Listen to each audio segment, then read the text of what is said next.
নিজেদের অবস্থান থেকে পিছল রাজ্য। রাজভবনের সামনে শুভেন্দু অধিকারীর নেতৃত্বে ধর্ণা করতে পারবে বিজেপি বলে আদালতকে জানালো রাজ্য। রাজ্য আদালতে বৃহস্পতিবার জানিয়েছে আগামী রবিবার দুপুর 12টা থেকে 4 ঘন্টার জন্য শান্তিপূর্ণভাবে রাজভবনের সামনে অবস্থান করতে পারবে বিজেপি। কিন্তু আদালতে শুভেন্দু অধিকারীর আইনজীবী বিল্লদল ভট্টাচার্য জানান যে আগামী রবিবার শুভেন্দু অধিকারীর পূর্ব নির্ধারিত কর্মসূচি আছে, তাই সেদিন ধর্ণা করতে পারবেন না বিজেপি। পরিবর্তে তার পরের রবিবার ধর্ণা করার অনুমতি চাওয়া হয় বিজেপির পক্ষ থেকে।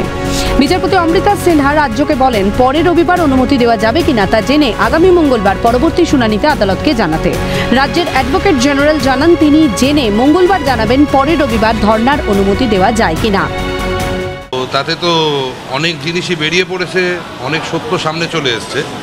তো আজ চাপে পড়ে আজ ফাইনালি রাজ্য লিটারেলি হার স্বীকার করলো।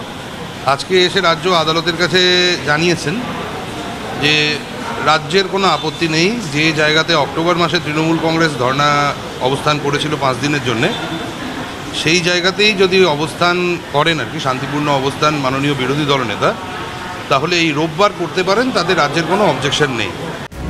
এদিনের শুনানিতে অপর একটি দিক তুলে ধরেন শুভেন্দু অধিকারীর আইনজীবী বিল্লদল ভট্টাচার্য।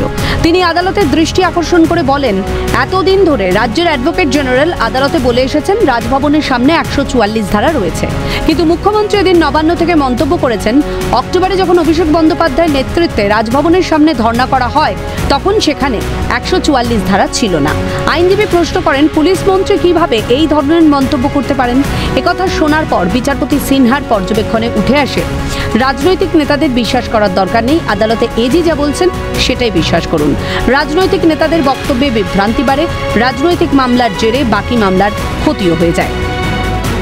যে নবান্নতে আজকে পুলিশ মন্ত্রী, মাননীয় পুলিশ মন্ত্রী নাকি এরকম বক্তব্য রেখেছেন একটু আগে, যে সময় নাকি ওই ধর্ণা অবস্থান চলেছিল ওই সময়তে নাকি কোনো রকমের 144 ধারা ওখানে ছিল না।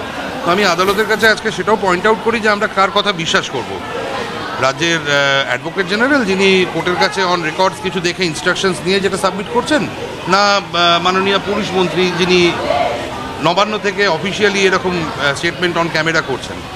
তো আদালত শুনে সেটা মাননীয় অ্যাডভোকেট জেনারেলকে জিজ্ঞেস করবেন ভেবেও তারপরে দেখেন যে সিচুয়েশনটা এম্বারেসিং হচ্ছেন, তখন আদালত মন্তব্য করেন হচ্ছে যে মনে হয় যে অ্যাডভোকেট জেনারেলের বক্তব্যের ওপরেই বিশ্বাস রাখা বা ভরসা রাখাটা বেটার হবে।